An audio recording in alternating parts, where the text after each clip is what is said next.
¿Cuándo vas a firmar estos papeles? Solo es cuestión de tiempo. Nunca pensé que abrir mi propia puerta se sentiría como recibir una sentencia. Estaba lloviendo con fuerza, ese tipo de aguacero que hace vibrar las ventanas y ahoga los latidos de tu corazón. Acababa de encender la tetera cuando sonó el timbre. 3 repiques agudos. Abrí la puerta y ahí estaba ella, Sofía, mi flamante nuera, con apenas una semana ostentando el título y ya sonriendo como si fuera dueña del mundo. Su paraguas blanco goteaba rítmicamente sobre las baldosas del pasillo. Detrás de ella, un hombre con traje barato sujetaba un portapapeles y un maletín metálico. Un notario. Y luego mi hijo Alejandro, sobresaliendo por encima de ambos, empapado y silencioso. «Hola, Carmen», dijo Sofía dulcemente, pasando junto a mí antes de que pudiera responder. «Solo estamos aquí para finalizar algunos detalles con el departamento. Traje un notario para que podamos resolverlo todo de una vez», parpadeé. La tormenta afuera ni siquiera había llegado a su punto más fuerte, pero el frío que ella trajo se asentó como escarcha sobre todo. «¿El departamento?», pregunté. Mi voz no se quebró. No les daría esa satisfacción. En su lugar me hice a un lado y los dejé entrar. Sofía marchó directamente hacia la sala como si los pisos bajo sus tacones le pertenecieran. Alejandro la siguió, pero su silencio lo delataba más que cualquier palabra. Sobre la mesa, Sofía extendió varias hojas de papel. Noté la escritura en la parte superior. Hay mucho que revisar, pero todo es estándar. Es mejor ocuparse de estas cosas ahora, antes de que el mercado cambie, ¿verdad? No me moví, no levanté la voz, ni siquiera pestañeé. En cambio, le ofrecí una sonrisa tensa, deliberada, el tipo de sonrisa que le das a una serpiente justo antes de esquivarla. Ella pensaba que esto era una emboscada. Pensaba que yo tartamudearía, temblaría, le suplicaría a mi hijo. Pensaba que firmaría, pero yo ya había visto la verdad por lo que era. No estaban aquí para pedir, estaban aquí para tomar. Caminé hacia la mesa lentamente. Mis manos no temblaron mientras levantaba la primera hoja. Mis ojos escanearon el acuerdo falsificado que Sofía probablemente había preparado con algún agente corrupto. Poder notarial escrito en pulcro lenguaje legal, mi nombre mecanografiado sobre una firma que no era la mía. Miré a Alejandro. Él miraba al suelo. «No autoricé esto», dije suavemente, «y ambos lo saben». La sonrisa de Sofía tembló ligeramente. «Bueno, tal vez no todavía, pero esto es solo el primer paso. Pensamos en traer todo hoy para facilitarte las cosas». Lo dijo como si me estuviera haciendo un favor, como si esperara gratitud. Afuera, el primer trueno retumbó a través del cielo. Doblé los papeles cuidadosamente y los empujé de vuelta sobre la mesa. «¿Es por esto que te casaste con él?», pregunté, girando mis ojos hacia ella. «¿Por este departamento?». Su compostura se deslizó entonces, solo por un segundo, pero lo vi. El destello de irritación, de codicia, de un cálculo que salió mal. Alejandro finalmente habló. Su voz apenas más que un susurro. «Solo pensamos que tal vez era hora de que te mudaras a un lugar más pequeño, mamá. Tienes tanto espacio aquí». «Y lo quieren», completé por él. No lo negó. Los ojos de Sofía se estrecharon. «Estás haciendo esto más difícil de lo necesario». «No», dije caminando hacia la cocina, mi voz tranquila. «Solo no estoy facilitándolo». Y mientras ellos permanecían sentados, esperando a la anciana aturdida y llorosa que pensaban que podían aplastar, yo me tomé mi tiempo hirviendo agua para el té. Que sintieran la tormenta que se avecinaba, porque esto no era la emboscada que ellos pensaban, era el comienzo de mi guerra. 3 días antes, yo estaba de pie en la parte trasera del salón de recepciones, observando a mi hijo casarse con una mujer que intenté con todas mis fuerzas creer que era amable. Sofía tenía ese resplandor radiante que llevan las novias, ese tipo que engaña a todos haciéndoles pensar que la dulzura es parte del paquete. Recuerdo cuando me abrazó justo antes de la ceremonia susurrando: «Has criado a un hombre tan fuerte y amoroso». Le creí. Dios me ayude. Le creí. Esa noche sonreí para cada foto, brindé con champán y contuve la respiración mientras cortaban el pastel. Incluso aparté a Sofía en un momento para decirle lo feliz que estaba de que Alejandro hubiera encontrado a alguien que parecía amarlo sinceramente. Ella pareció conmovida, incluso agradecida. Ahora sé que era su cara de audición. Mi hogar, el que intentaron quitarme, se encontraba en la colonia Roma, uno de los barrios más codiciados de la Ciudad de México. Un departamento de 3 recámaras en un edificio Art Deco de los años 40, con techos altos y pisos de madera original. Mi madre me lo dejó cuando falleció. Era el único lugar donde realmente me había sentido segura. Cada centímetro guardaba recuerdos. La primera fiebre de Alejandro, sus primeros pasos, la abolladura en el barandal de cuando se deslizó por las escaleras en un cesto de ropa y se estrelló contra la pared. Cuando era niño, una vez me dijo: «Quiero vivir aquí para siempre». En ese momento creí que era amor, pero ahora me pregunto si incluso entonces sabía lo que este departamento podría valer. Después de la boda, los recién casados ni siquiera esperaron una semana completa antes de impulsar su verdadera agenda. Debía haberlo visto antes. Cuando regresaron de su luna de miel, Sofía insistió en traer a sus padres para que vieran el departamento. Pensé que era un gesto dulce. En cambio, su madre pasó la tarde preguntando sobre los metros cuadrados y la reputación de las escuelas cercanas, mientras su padre caminaba alrededor tomando fotos con su teléfono. Aún así, sonreí. Aún así, cociné. Aún así, fui una buena anfitriona.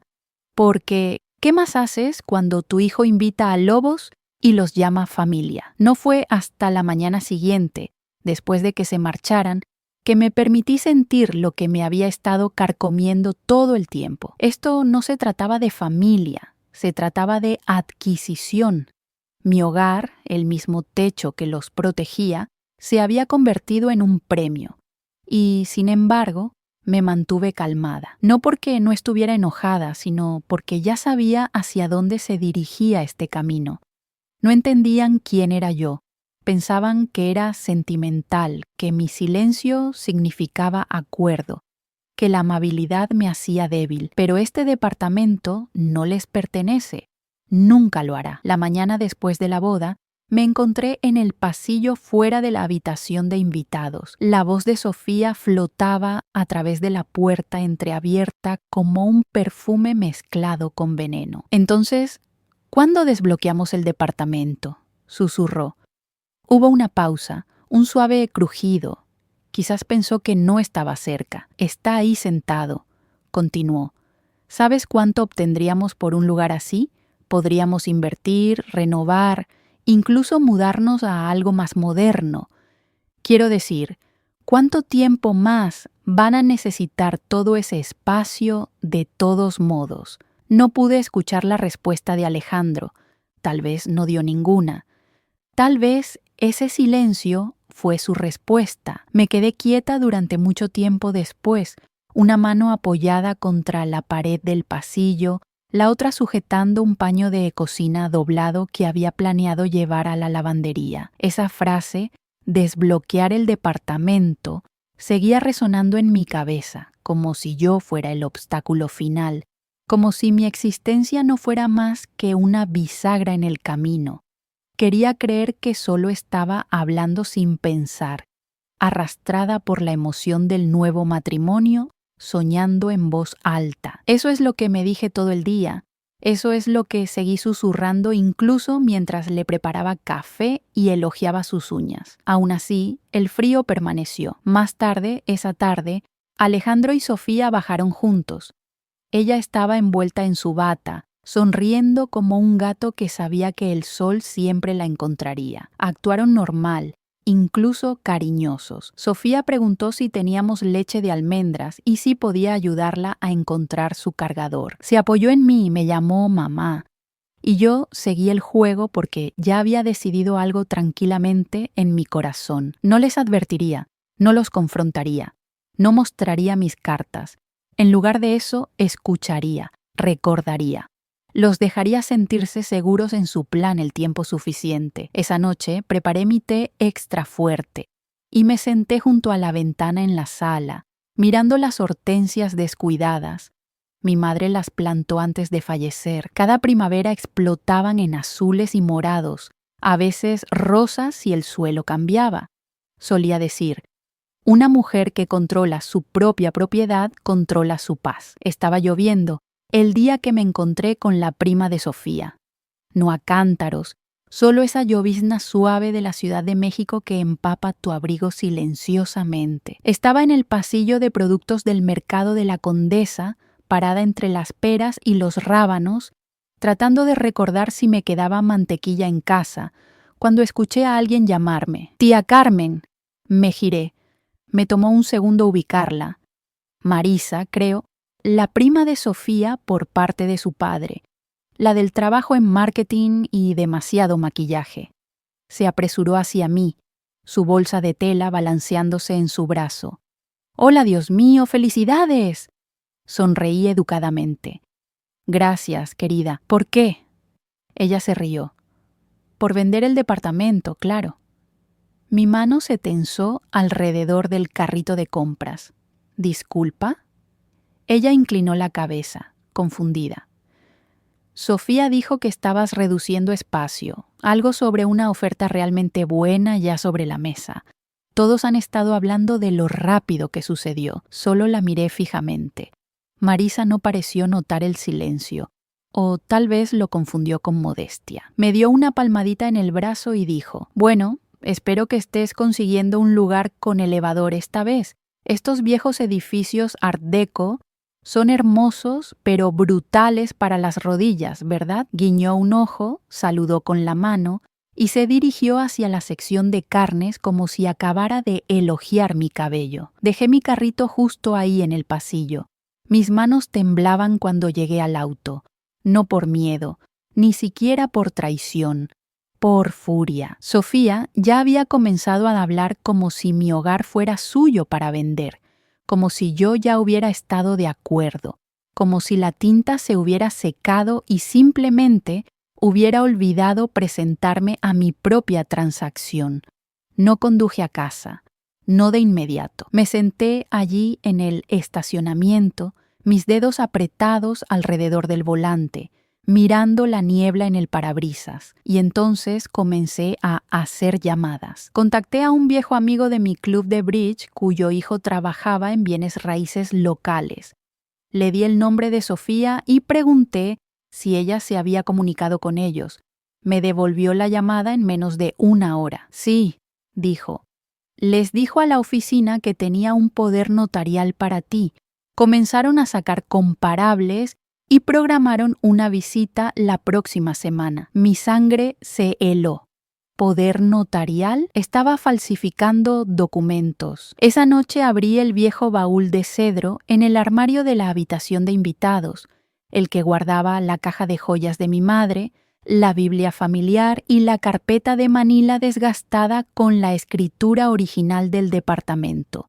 Mi nombre, Carmen Gutiérrez, estaba claramente impreso en la parte superior, única propietaria, sin cofirmante, sin gravámenes, sin autoridad otorgada a nadie más. Me senté en el suelo con la carpeta en mi regazo.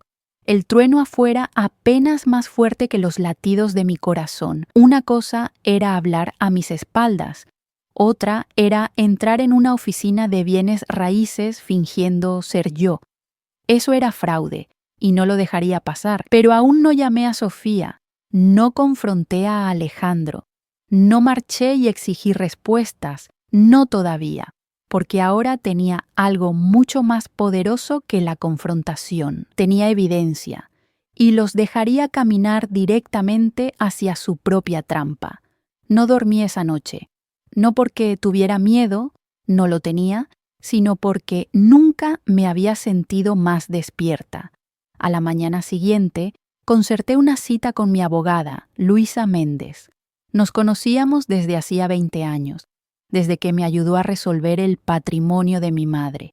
Es aguda, discreta y no parpadea 2 veces ante la traición. Al mediodía estábamos sentadas en su oficina, la tormenta de la noche anterior aún persistente en rayas a través del cielo. «Están fanfarroneando», dijo revisando la escritura y el fideicomiso en vida que había traído. «Si realmente presentaron algo firmado bajo poder notarial, cometieron fraude, simple y llano». Asentí. «Podemos hacer algo ahora», sonrió sin calidez. «Podemos hacer mucho. Primero, actualizamos mi testamento. Luego, revisamos todos los títulos y documentos legales relacionados con la propiedad. Agregué una cláusula que impide cualquier transferencia futura sin una revisión supervisada por un tribunal, en caso de que intentaran algo más. Finalmente, abrí una caja de seguridad privada siguiendo su recomendación. Era hora de sacar todo del departamento: certificados de nacimiento, pólizas de seguro, tasaciones de joyas, todo. No era suficiente evitar que lo hicieran. Necesitaba saber lo que estaban haciendo antes de que lo hicieran. Así que hice una segunda llamada, una que Luisa había sugerido semanas atrás cuando le conté que Sofía había estado merodeando. «Habla con Gerardo», había dicho. «Ex policía judicial. Ahora se mantiene ocupado descubriendo lo que la gente espera que nadie sepa jamás». Gerardo Ramírez trabajaba desde una pequeña oficina en Coyoacán, que se hacía pasar por una tienda de antigüedades. Llevaba una guayabera y cargaba un viejo teléfono plegable. Pero cuando te miraba, lo veía todo. «Necesito saber lo que están planeando», dije. «No en teoría, en detalle, nombres, reuniones, llamadas, cualquier cosa que ella haya hecho que toque mi departamento sin permiso». No parpadeó, solo escribió algo en un bloc legal amarillo. «¿Lo quieres discreto o rastreable?» «Discreto», dije. «Muy discreto», asintió. «Sabrás de mí en una semana». Esa tarde fui a mi banco y aseguré una caja de seguridad privada. Llevé la escritura, el testamento, los documentos del seguro y ahora una unidad flash vacía esperando los informes de Gerardo. Transferí las llaves de repuesto del departamento a un cajón en mi gabinete de costura. También hice un pequeño cambio. Quité la foto familiar de la pared de la sala, la de Alejandro y yo frente al columpio del pórtico, y la reemplacé con un espejo. Al día siguiente, conduje al banco y abrí la caja de seguridad solo a mi nombre. Coloqué cada pedazo de papel que había estado recolectando silenciosamente adentro, observando cómo la gruesa puerta metálica se cerraba con un clic que se sentía como una armadura cerrándose. Incluso guardé bajo llave las viejas fotos familiares, aquellas que Sofía una vez pidió digitalizar para la presentación de diapositivas de la boda. No confiaba en ella ni siquiera con una copia. Cuando regresé a casa, el departamento estaba vacío, silencioso, aún mío, y por primera vez en semanas sentí que seguiría siendo así. Me paré al pie de la escalera y miré hacia arriba, recordando los años que llevé a Alejandro en mis brazos por esos escalones cuando tenía gripe, las noches que esperé en la parte superior a que se escabullera tarde de fiestas, cómo siempre dejaba la luz del porche encendida, incluso después de que se mudó, solo en caso de que pasara. Esa luz había estado apagada durante días ahora. No sentía tristeza exactamente, solo claridad. Ellos no me querían aquí. Querían lo que este departamento significaba. Esa noche cambié las cerraduras. En silencio. Sofía y Alejandro todavía tenían llaves de cuando se quedaron durante la semana de la boda. Ya no me sentía segura con eso, no después de lo que había aprendido. Llamé a un cerrajero local, un viejo amigo del vecindario, y vino después de la cena. No hizo preguntas, solo asintió. Reemplazó cada cilindro y me entregó un nuevo juego de llaves. «¿Alguien molestándote, Carmen?», preguntó, medio en broma. Todavía no, respondí, pero me gusta adelantarme, sonrió. Mujer inteligente. No le dije a nadie, ni a Sofía ni a Alejandro. Que lo descubran la próxima vez que intenten entrar a escondidas con sonrisas y papeles vacíos, que hagan girar la perilla de la puerta y se den cuenta de que ya no gira. Esa noche me senté a la mesa de la cocina con una taza de té, las manos envueltas alrededor de la taza como si fuera la única cosa cálida que quedaba en la casa, no por la temperatura, era principios de primavera y templado, sino por el frío que se había colado en mi vida desde que Sofía entró en ella. Miré por la ventana, más allá de las hortensias y el bebedero para pájaros agrietado que mi madre alguna vez adoró, y pensé en todas las veces que había elegido el silencio sobre la defensa, todas las veces que había hecho excusas para personas que nunca las merecieron. Alejandro nunca fue un niño cruel, solo fácilmente influenciable. Seguía el encanto como una brújula y Sofía lo llevaba como perfume, ese tono suave y dulce, los cumplidos cuidadosos, la forma en que siempre se ofrecía a ayudar con la cena, pero nunca llegaba al fregadero. La primera vez que visitó, recuerdo que caminó por el departamento con su mano deslizándose por el barandal, sus ojos escaneando las molduras de la corona como una tasadora en lugar de una invitada. Lo atribuía a su curiosidad, tal vez incluso a que estaba impresionada, pero ahora lo sé mejor. No estaba viendo mi hogar, estaba midiendo su oportunidad. Lo que más me impactó no fue que Sofía intentara tomar lo que no era suyo, sino lo fácilmente que Alejandro la dejó. Me recordó a alguien más, hace años. Justo después de que mi esposo murió, mi hermano se ofreció a ayudar a administrar la propiedad familiar. Dijo que sería más fácil con él listado en algunas cosas. Solo temporalmente, por supuesto, solo hasta que me pusiera de pie. Para cuando me di cuenta de lo que estaba haciendo, había tomado la mitad de lo que quedaba de la tierra de nuestro padre y la había vendido sin mi consentimiento. Nunca la recuperé. Y nunca me perdoné por no verlo antes. Esa traición tenía una forma, una voz. Resonaba ahora en las palabras cuidadosamente elegidas de Sofía y en los ojos bajos de Alejandro. Pensé que había dejado ese capítulo atrás, pero la traición no se desvanece, solo cambia de nombre. Esta vez, sin embargo, no era ingenua, no era joven, y no iba a quedarme en las cenizas y disculparme por ser quemada. Había pasado los últimos 25 años criando a Alejandro sola, después de que el accidente se llevó a su padre. Renuncié a mucho, no por obligación, sino por amor. Amor verdadero y terco, del tipo que cree que las cosas mejorarán si solo aguantas lo suficiente. Pero incluso el amor tiene límites. A la mañana siguiente conduje hasta Polanco. Los árboles a lo largo del Paseo de la Reforma apenas comenzaban a florecer, sus brotes tempranos sacudiéndose con la brisa. No estaba allí por la vista. Estacioné a 2 cuadras de un viejo edificio y subí los estrechos escalones hasta una puerta con una placa de latón empañada. Juez Carlos Mendoza, retirado. Abrió la puerta antes de que pudiera llamar. «Mira a quién trajo el viento», dijo, dándome una sonrisa cansada. Carlos había sido el mejor amigo de mi hermano en la universidad, un hombre agudo, todo hueso y cautela, que pasó a dedicar 30 años en el banquillo. Se retiró hace 5 años y ahora pasaba la mayor parte de su tiempo dando consejos gratuitos a cualquiera lo suficientemente sabio para pedirlos. Nos sentamos en su terraza trasera, la madera gimiendo bajo nosotros mientras bebíamos café negro amargo en tazas desportilladas. Le conté todo, lentamente, cuidadosamente, observando sus ojos de la manera en que solía observar los de Alejandro cuando sospechaba una mentira. Cuando terminé, Carlos no interrumpió ni ofreció simpatía hueca. Simplemente se reclinó en su silla y dijo: «Ya has hecho más de lo que la mayoría haría. Lo quiero blindado, Carlos.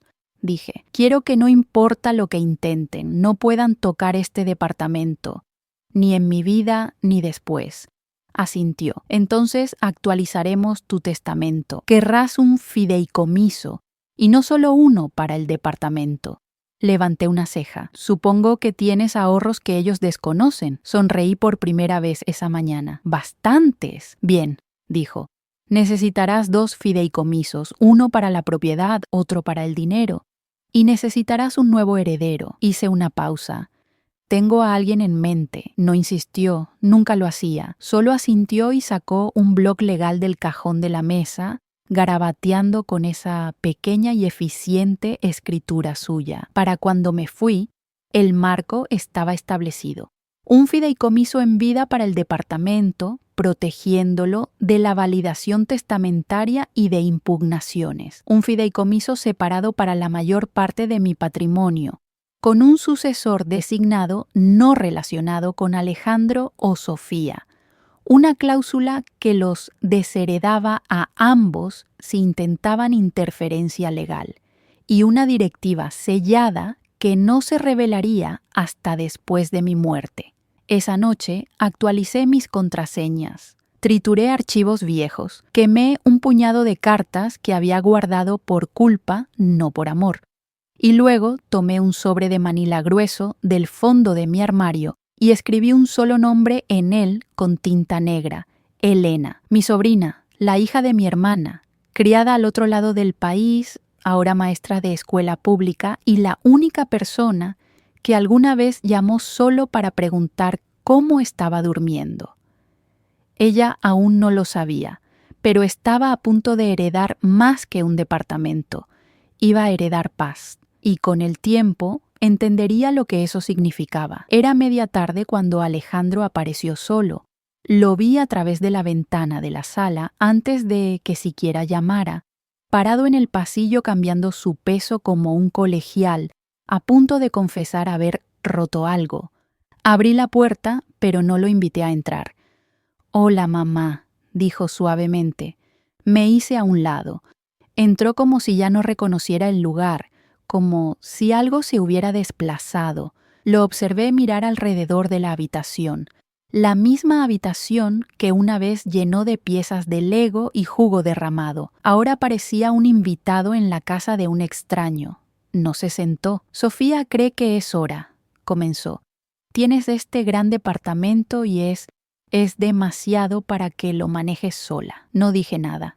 Aclaró su garganta. «Encontramos un condominio de jubilados muy bonito en Coyoacán. Tiene excelentes comodidades, personal completo, acceso médico. Es realmente hermoso. Te ayudaríamos con la mudanza. Sofía incluso dijo que vendría a decorar tu nuevo lugar». Sonreí ante eso. Él lo tomó como una señal de acuerdo. Entonces dijo lo que cambió todo. «Si no estás abierta a esto, podríamos necesitar reevaluar las cosas. Es difícil para Sofía sentirse establecida sabiendo que este lugar todavía está en el limbo». «En el limbo», repetí. Vaciló. «Ella solo quiere que comencemos a construir algo juntos, ya sabes, sin tener que trabajar alrededor de este departamento, esta dinámica». Lo miré directamente a los ojos. «Así que si me quedo aquí, ¿me apartarás?». Desvió la mirada. «No es así. Dilo». No lo hizo. No tenía que hacerlo.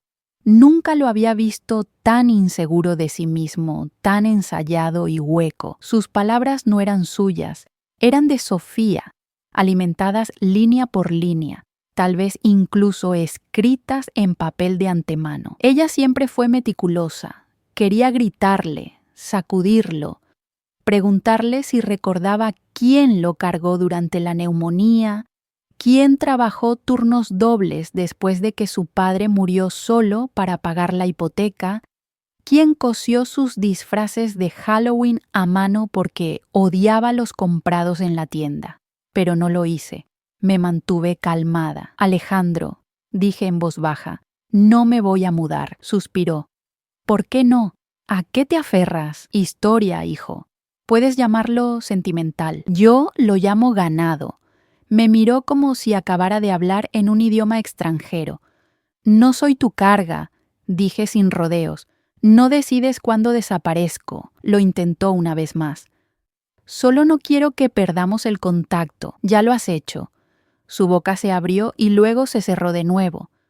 Pude ver el conflicto detrás de sus ojos, un destello de culpa, un destello del niño que una vez crié. Pero pasó. No me abrazó al despedirse, ni siquiera me agradeció por el té que no ofrecí. Simplemente se fue, y mientras cerraba la puerta tras él, deslicé el cerrojo en su lugar. Ya no era mi hijo, era el socio estratégico de Sofía, y en el momento en que intentó desalojarme del hogar que construí, se convirtió en mi oponente. Comenzó como té todos los jueves a las 3:00 p.m. Me reunía con otras mujeres del vecindario, viudas, jubiladas, 2 profesoras divorciadas que dirigían la venta de libros de la biblioteca. Al principio solo bebíamos té, hablábamos de dolores articulares y de qué tienda tenía las mejores fresas esa semana. Pero la palabra se extiende silenciosamente en vecindarios como el mío. Para la segunda reunión, alguien mencionó la validación testamentaria. No dejes nada sin archivar, dijo una mujer con voz baja. Ni siquiera tu piano. Los hijos de mi germana pelearon por su piano durante 2 años. Otra intervino. Asegúrate de tener una cláusula contra la manipulación emocional. Mi sobrina intentó alegar que yo estaba senil solo para acelerar la distribución del fideicomiso. No pedí detalles. No tenía que hacerlo. Todas éramos supervivientes de algún tipo de emboscada de herencia. Ellas lo llamaban envejecer. Yo lo llamaba robo lento. Así que comencé a llevar un blog de notas haciendo preguntas cuidadosas. ¿Qué lenguaje usaste en tu fideicomiso sobre herederos vivos? ¿Cómo evitaste que impugnaran la competencia? ¿Qué abogado no puso los ojos en blanco cuando dijiste que estabas desheredando a tus hijos? Y respondieron, estas mujeres con sus broches de gatos y zapatos ortopédicos se convirtieron en mi comité de defensa silencioso. Intercambiamos muestras de declaraciones juradas como recetas de galletas, hablamos de coejecutores y cláusulas irrevocables y grabaciones en video. Una de ellas, Judith, me entregó un sobre de Manila atado con un cordón rojo. Es lo que le di a mi abogado, dijo. La cláusula sobre prohibir a cualquiera que intente volver a entrar a la propiedad después de ser expulsado podría ayudar. Otra, Raquel, sugirió una estipulación financiera. Cualquiera que intente una distribución prematura de activos pierde acceso a todo, dijo, incluso al seguro de vida. Hazlo tan frío que les dé congelación solo de pensar en intentarlo. Me gustaba Raquel. En casa actualicé mis archivos. Etiqueté cada nueva entrada. Comencé a colocar copias en 3 ubicaciones. Caja de seguridad del banco, caja fuerte de casa y un sobre sellado en el congelador de Marta, mi vecina. Se rió cuando le pedí que lo guardara. Si algo me pasa, dije, saca los palitos de pescado. Tocó la tapa. Respaldo congelado, entendido. Ese fin de semana, mi sobrina Elena vino de visita desde Puebla, como hacía cada mes. Todavía en la escuela de enfermería, todavía usando el cardigan que le tejí hace años. Me ayudó a guardar algunas colchas de invierno, luego casualmente le mostré dónde guardaba los documentos importantes, solo por si acaso, dije. No preguntó por qué. Solo asintió, sus dedos rozando el borde de la carpeta con la tranquilidad silenciosa que recordaba de mi propia madre. Estos no eran gestos dramáticos. Eran giros silenciosos de la llave, porque una cosa que había aprendido de ver a mujeres perderlo todo era esta. Nunca sucede en una sala de tribunal. Sucede en cocinas, en sonrisas, en largos silencios que dicen, no luches, déjalo ir, sé agradecida. Y yo no iba a dejarlo ir, tampoco iba a gritar. Un par de días después, mi investigador, Gerardo, llamó tarde. Tengo algo que querrás escuchar, dijo. Nos encontramos en el estacionamiento detrás de un café en Condesa. Me entregó una unidad flash y un recibo. Sofía hizo una llamada desde un café ayer. No colgó bien. Su Bluetooth captó toda la conversación. No pregunté cómo lo había conseguido. Solo lo tomé. En casa, cerré las persianas, preparé un té que no bebería y conecté la unidad a mi laptop. Su voz llenó la habitación. No la voz que usaba conmigo, esa recubierta de miel y falsa reverencia. No, esta era cruda, sin filtro. Es tan ingenua, se rió Sofía. Todavía hablando de recetas y fotos familiares. Venderemos ese departamento en cuanto firme. Alejandro ya está mirando listados. Le dije que no esperara. Hubo una pausa.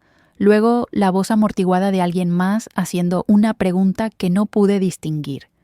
Sofía de nuevo, más confiada esta vez. No va a luchar, es demasiado amable. Cree que ser callada la hace segura, pero la hace fácil. El archivo terminó ahí, pero eso fue suficiente. Suficiente para inmovilizar el aire en mis pulmones.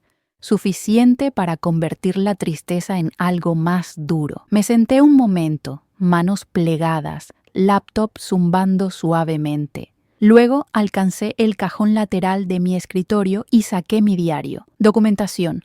11 de junio, 7:32 p.m. Grabación de audio asegurada a través de investigador privado. Sofía. Es tan ingenua. Venderemos ese departamento confirma la intención de tergiversar, vender y remover sin consentimiento. Subrayé. Venderemos ese departamento. Luego guardé el archivo 3 veces. Una copia fue a la caja fuerte, una a la caja del banco, una grabada en un CD que etiqueté con bolígrafo. Si alguna vez lo niegan. A la mañana siguiente reproduje la grabación para Luisa. Ni siquiera parpadeó. Presentamos el cese y desistimiento inmediatamente. Y si ella siquiera respira cerca de un representante de títulos de nuevo, iremos con todo lo civil. Asentí. También quiero notificar a la prensa, agregué en voz baja. Una pista anónima, presión a adultos mayores, coerción de activos, ya sabes el ángulo. La sonrisa de Luisa era fina. No solo estás contraatacando, estás escribiendo el final. Esa noche no encendí la luz del porche. Que golpeen en la oscuridad si vienen. Que se pregunten qué sé. Porque esa grabación no era solo evidencia, era una confesión. Y lo hacía todo real, no solo para mí, sino para la ley. La reproduje una vez más antes de acostarme.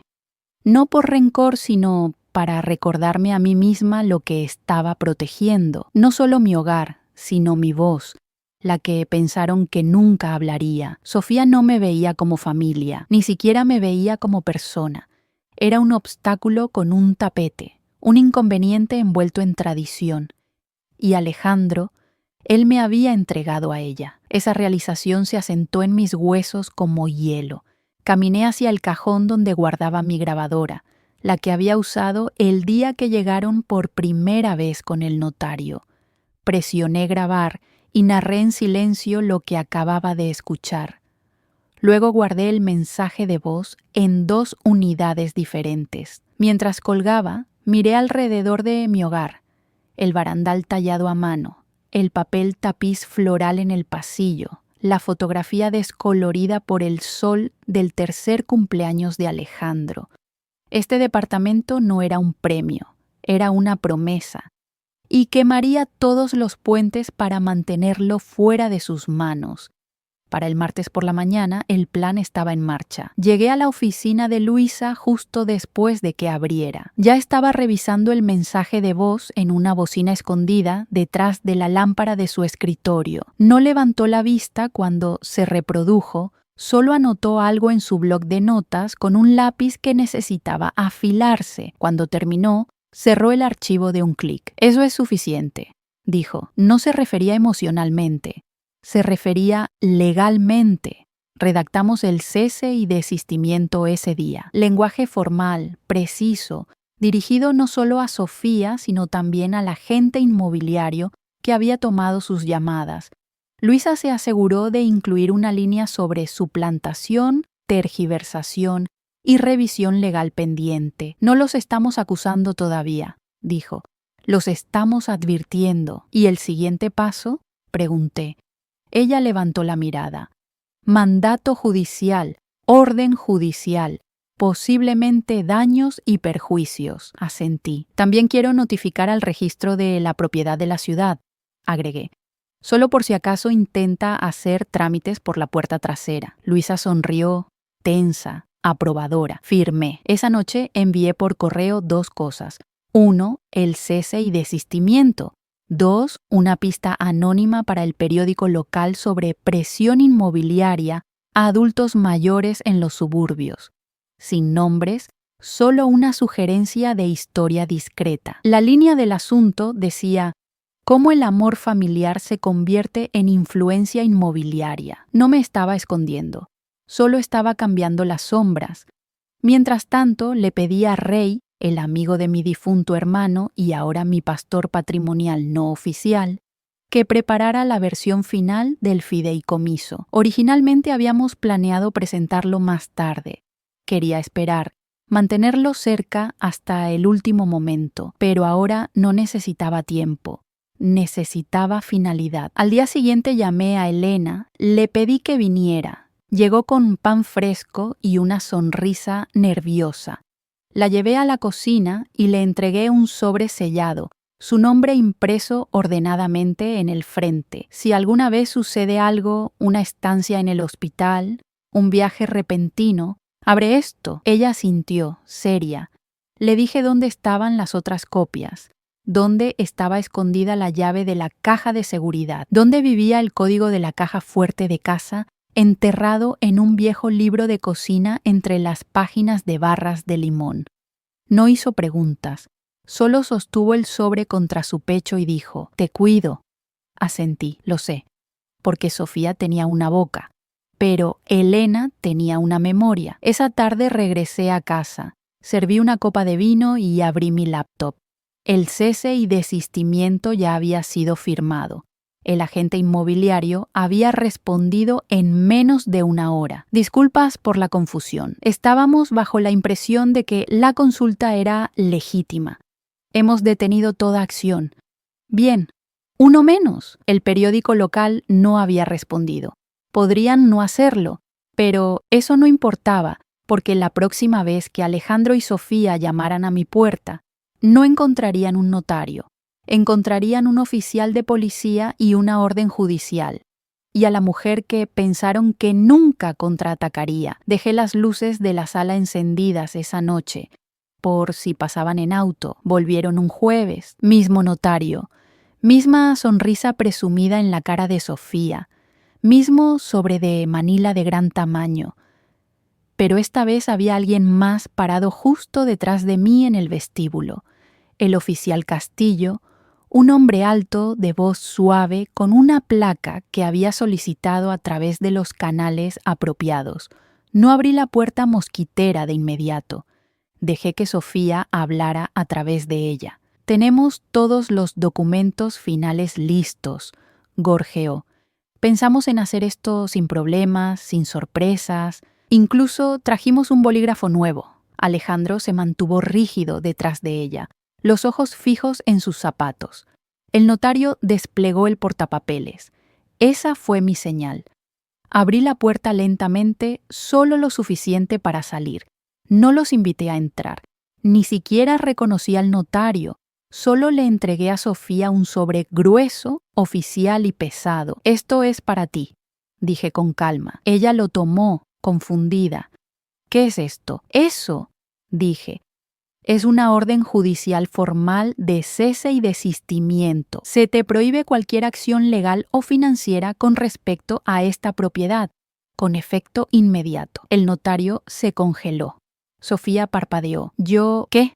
El oficial Castillo dio un paso adelante, su voz baja pero inconfundiblemente firme. «Señora, ha sido notificada legalmente.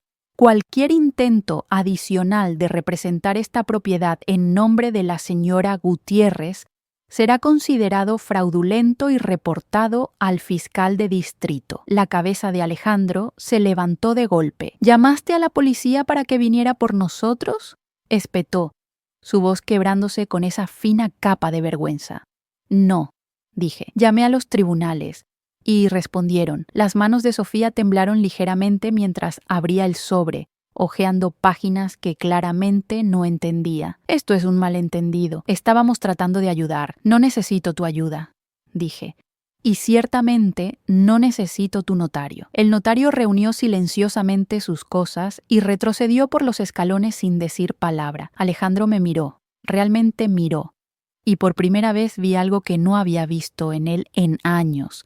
No enojo, no vergüenza, miedo. No hablas en serio, dijo. Hablé en serio cada palabra. La voz de Sofía se volvió estridente. ¿Nos estás echando después de todo lo que hemos hecho por ti? El oficial Castillo dio un paso adelante de nuevo. Creo que es suficiente. Sofía abrió la boca para protestar de nuevo, pero levanté la mano solo ligeramente y se detuvo. Váyanse, dije en voz baja, antes de que esto se convierta en algo más feo que el papeleo. No discutieron, no realmente. Se giraron, bajaron los escalones, se subieron a su auto. Sofía azotó la puerta. Alejandro miró hacia atrás una vez, pero yo ya había cerrado la mía. Me quedé en el vestíbulo por mucho tiempo, la orden judicial todavía en mi mano, ahora solo una copia de respaldo. El departamento estaba en silencio. No esperaron mucho. Ni siquiera 2 horas después de la confrontación, mi teléfono sonó de nuevo. Número bloqueado. No contesté. Luego vino el golpeteo en la puerta. No un golpe, un golpeteo. Lo abrí lentamente esta vez, con la cadena aún asegurada. Era Alejandro, solo. Sus ojos estaban rojos, no de llorar, de pánico. «Mamá, ¿qué es esto?», preguntó, sosteniendo el sobre como si estuviera escrito en fuego. «¿Qué se supone que prueba esto?». «Prueba», dije con calma, «que te veo ahora, claramente». Empujó el sobre de vuelta por el espacio en la puerta. «Estás siendo manipulada. Estás paranoica». Sofía estaba tratando de ayudar. Se hizo pasar por mí ante un agente inmobiliario. No firmó nada, pero lo intentó. Silencio. Luego, más suave. «Pensamos que querrías asegurar tu futuro». Di un paso atrás, desabroché la cadena, abrí la puerta completamente y en mi mano sostenía otro sobre. Este de color crema, grabado en relieve, pesado. Lo abrí lentamente y saqué la primera página de mi testamento revisado, la copia notariada, mi nombre en la parte superior, el nombre de Alejandro en ninguna parte. «Ya no eres beneficiario», dije. Su respiración se cortó. «Ni tú, ni Sofía, ni nadie que crea que mi valor está vinculado a un título de propiedad. ¿No hablas en serio?». No me inmutó.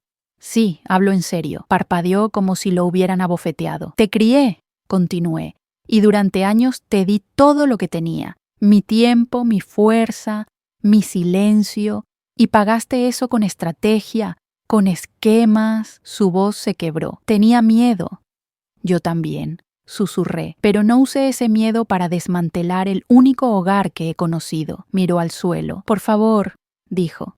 Sacudí la cabeza lentamente. «Pensaste que la amabilidad significaba debilidad, que solo porque no gritaba, no notaría cuando me estaban acorralando». «No estaba tratando de acorralarte», susurró. «Entonces, ¿por qué?», pregunté, dando un paso más cerca. «¿Te paraste detrás de ella en silencio mientras hablaba de sacarme de mi propio hogar?». No hubo respuesta.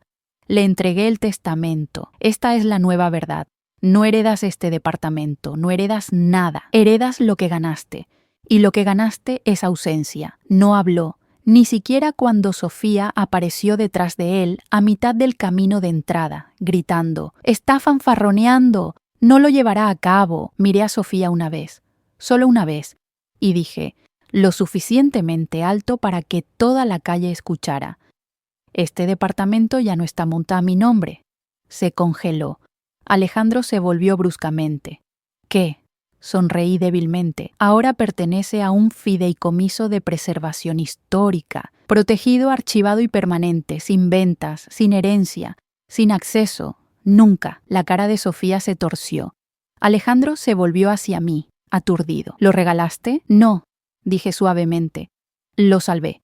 Luego cerré la puerta, la aseguré y los dejé gritar a la madera. A la mañana siguiente fue Alejandro quien regresó, solo otra vez. Sin gritos esta vez, sin sonrisas presumidas, sin notario. Solo un hombre que parecía que no había dormido. Lo vi a través de la ventana mientras estaba parado en el porche, hombros caídos como si hubieran estado cargando una mentira por demasiado tiempo. Llamó una vez suavemente. El golpe de un niño que solía creer que siempre respondería. Abrí la puerta. No intentó entrar. Solo me miró, los ojos bordeados de un tipo de rojo que no viene de las alergias. No sabía que ella iba a llegar tan lejos, dijo, con voz ronca. No dije nada. Pensé que sería más simple, más limpio. Te convenceríamos, te ayudaríamos a reducir espacio, haríamos que el dinero funcionara para nosotros. Levanté una ceja. ¿Nosotros? Apartó la mirada. Tenía miedo, dijo de nuevo. Miedo de las deudas, de la responsabilidad, de quedarme atascado en una vida que no planeé. ¿Y pensaste que yo simplemente entregaría la mía? Pregunté. Sacudió la cabeza lentamente.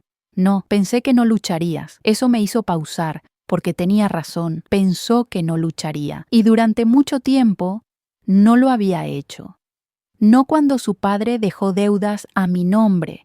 No cuando las facturas se acumularon y trabajé turnos extra mientras Alejandro dormía seguro arriba. Ni siquiera cuando Sofía comenzó a sonreír demasiado ampliamente y hacer demasiadas preguntas sobre los metros cuadrados. Había estado callada hasta que no lo estuve. Se limpió la cara con el dorso de la mano. Se ha ido, dijo. Hizo las maletas y se fue a casa de su hermana. Dijo que lo arruiné, que se suponía que tú serías la parte fácil. Lo miré fijamente. Amaba más mi dinero que a mí, dije sin rodeos. Se estremeció. Lo sé. ¿Y tú la dejaste? Levantó la mirada entonces, finalmente encontrándose con mis ojos. Lo hice. Esperé. Lo siento, susurró. No espero nada. Solo asentí una vez. Solo me extrañas ahora que dije que no. Abrió la boca, luego la cerró. Salí y cerré la puerta detrás de mí con cuidado de no dejarle ver el temblor en mis dedos. Eres mi hijo, Alejandro. Eso siempre será cierto. Pero te crié para que fueras mejor que esto. Y si eliges convertirte en ese hombre de nuevo, hazlo sin esperar una recompensa. Asintió. No estoy enojada, dije. Estoy libre. No pidió entrar. No pidió el departamento. Solo se bajó del porche y caminó hacia su auto, sus hombros un poco más bajos que cuando llegó. Lo observé hasta que el auto desapareció por la calle, y luego me volví. Entré, cerré la puerta con una paz que no venía de la victoria, sino de dejar morir la fantasía, porque el amor sin respeto no es amor. Es una transacción esperando expirar, y la mía finalmente lo hizo.